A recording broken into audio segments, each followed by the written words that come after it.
स्वागत है शास्त्री स्पीक्स में।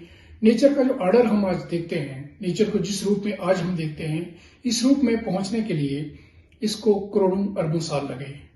हमारे आसपास जो जीवन है और जो जीवन नहीं है, वो सारा कुदरत का, नेचर का एक रूप है। इस सब को मिला करके जो बनता है उसे हम नेचर कहते हैं। दोस्तों, नेचर के इस ऑर्डर में, इस विधान में अगर कोई एकदम डिसरप्शन आए तो एक डर भी पैदा होता है और एक क्यूरियोसिटी भी जागती है कि ये डिसरप्शन क्यों आई। मेरा आज का विषय है ग्रहण, एक्लिप्स, और आज मैं चांद ग्रहण के ऊपर बात करूंगा। दोस्तों, ग्रहण को दुनिया की प्राचीनतम सभ्यताएं जितनी भी रही हैं, उन सब में बाय एंड लार्ज अपशगुन माना गया। स्टार्ट करते हैं चाइना से। चाइना की जो प्राचीन सभ्यता थी, उसके अंदर यह माना जाता था कि एक ड्रैगन है जो डिगलता है सूर्य को, और जब वो निकलता है तो अंधेरा छा जाता है।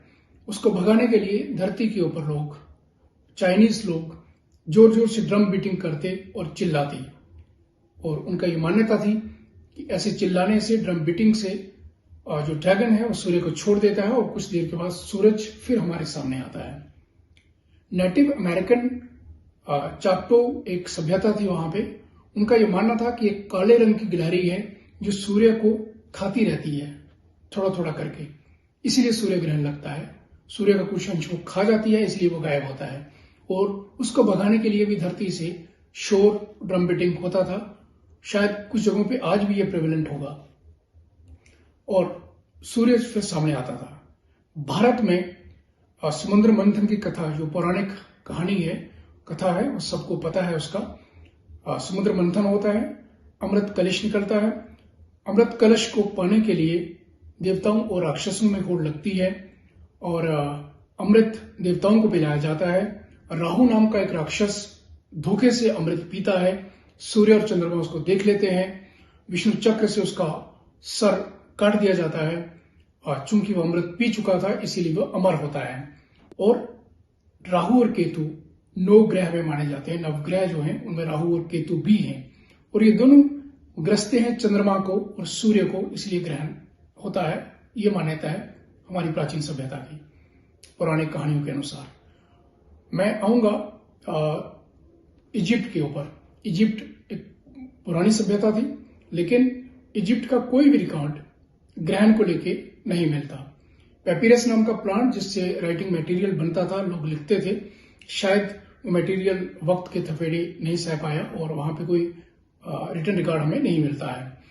मेसोपोटामिया में ये माना जाता था, मेसोपोटामिया जो आज का इराक का इलाका है, ये माना जाता था कि ग्रहण जो है वो विशेष करके राजा के लिए बड़ा अपशगुन का विषय है। इसीलिए जो असली राजा होता था उसको छिपा दिया जाता था, एक दूसरे आदमी को राजा बना दिया जाता था। उसको सिंहासन में बिठाया जाता था, पूरे राजकीय वस्त्र पहना करके, और राज दरबार सजाया जाता था। कई बार ग्रहण उतरने के बाद उसको मार भी दिया जाता था कि उसके ऊपर ग्रहण की परछाई पड़ी होगी। ये प्राचीन सभ्यताएं कहती हैं। अब मैं आता हूं विज्ञान के ऊपर। विज्ञान इसके बारे में क्या कहता है?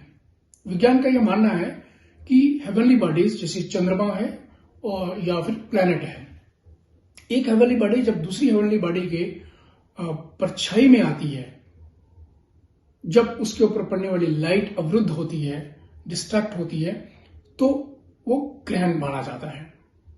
दोस्तों, चंद्रमा धरती के चक्कर लगाता है, धरती सूर्य के चक्कर लगाती है। अब ये जो पोजीशन है इनकी जो मूवमेंट है, इस मूवमेंट में एक ऐसी पोजीशन आती है जब चंद्रमा और सूरज दोनों धरती के बिल्कुल अपोजिट डायरेक्शंस में होते हैं। यानी यूं समझिए कि मैं धरती हूं, मेरे पीछे सूरज है और मेरे सामने चंद्रमा है। अब जब चंद्रमा मेरे परछाई से गुजरेगा तो सूरज की लाइट ब्लॉक हो जाएगी, उस तक लाइट नहीं पहुंचेगी और चंद्रमा काला दिखाई देगा, अंधेरा छा जाएगा। उसको ग्रहण माना जाता है साइंस की भाषा में। साइंस ये कहती है कि चंद्रमा की अपनी कोई लाइट नहीं है। चंद्रमा की चांदनी सूरज की चमक की वजह से है, सूरज की रोशनी की वजह से है। इसीलिए जब सूरज की रोशनी ब्लॉक हो गई तो वहां चांदनी नहीं रहती, वहां पे अंधेरा छा जाता है। अब इसके बाद क्या होता है कि आप देखेंगे कि जब ल्यूनार एक्लिप्स होता है, जब चांद ग्रहण होता है, तो चंद्रमा हमें लाल भी दिखाई देता है।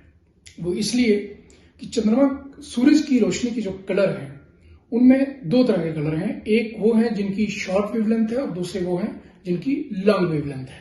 अब ये शॉर्ट वेवलेंथ वाले कलर्स हैं, जैसे ब्लू है, जैसे वायलेट है, ये धरती के पर्यावरण में स्कैटरिंग उनकी हो जाती है, ये बिखर जाते हैं। लेकिन जो लॉन्ग लेंथ वाला कलर है, जैसे रेड कलर है, ये लाल कलर की जो लाइट है ये धरती के एटमॉस्फेयर को चीरती हुई चंद्रमा तक पहुंचती है, इसीलिए हमें चंद्रमा लाल भी दिखाई देता है ग्रहण के समय। अब धरती के ऊपर उस समय जितनी डस्ट होगी, जितने बादल होंगे, उतनी दूसरी लाइट को वो रोक लेते हैं और लाल लाइट आगे निकल जाती है। धरती का एक चंद्रमा है, मंगल के 2 चंद्रमा हैं, शनि के करीब 63 चंद्रमा अभी तक कंफर्म हो चुके हैं। वैसे ज्यादा है लेकिन कंफर्म 63 है। बृहस्पति के 57 चंद्रमा हैं। धरती में आप कभी कभार चंद्र ग्रहण देखते हैं और चंद्र ग्रहण तब होता है जब पूर्ण चंद्रमा होता है। अगर इसका चंद्रमा का जो ऑर्बिट है, इसकी जो धुरी है वो टिल्टेड है, वो झुकी हुई है। अगर वो सीधी होती तो शायद हम हर महीने एक चंद्र ग्रहण देखते। अगर हम लोग जाकर के बृहस्पति के ऊपर या शनि के ऊपर बसना शुरू कर दें तो वहां पे हर हफ्ते करीब हमें चांद ग्रहण दिखेगा, क्योंकि वहां का जो ऑर्बिट है बिल्कुल प्लेन है उनका। अब दोस्तों ये रहा विज्ञान का मत। अब देखिए वैज्ञानिक इस मौके को कैसे फायदा उठाते हैं।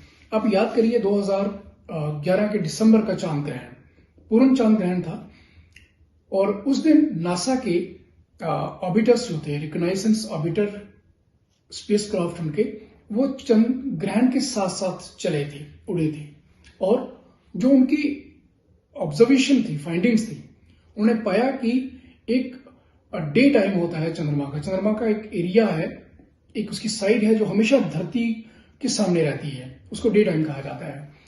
अब चंद्रमा का वो हिस्सा जिसमें ग्रहण लगा, यानी जिसमें सूर्य की रोशनी को रोका गया, धरती की परछाई पड़ी, वो जल्दी से ठंडा हो गया बाकी हिस्से के मुकाबले एक।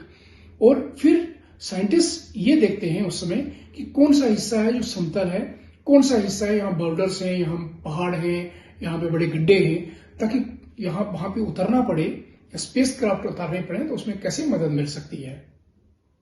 विज्ञान के दृष्टिकोण से ग्रहण, चांद ग्रहण बिल्कुल सेफ है, आप इसे देख सकते हो। कोई भी एक्टिविटी इसमें बैन नहीं है कि आपको ये नहीं करना है या वो नहीं करना है। अब विज्ञान ये कहता है कि आप कुछ भी काम जैसे रूटीन में करते हैं वैसे कर सकते हैं, इसका आपके ऊपर कोई प्रभाव नहीं होने वाला। दोस्तों उम्मीद है ये वीडियो आपको पसंद आएगा। शेयर करें, सब्सक्राइब करें। Thank you.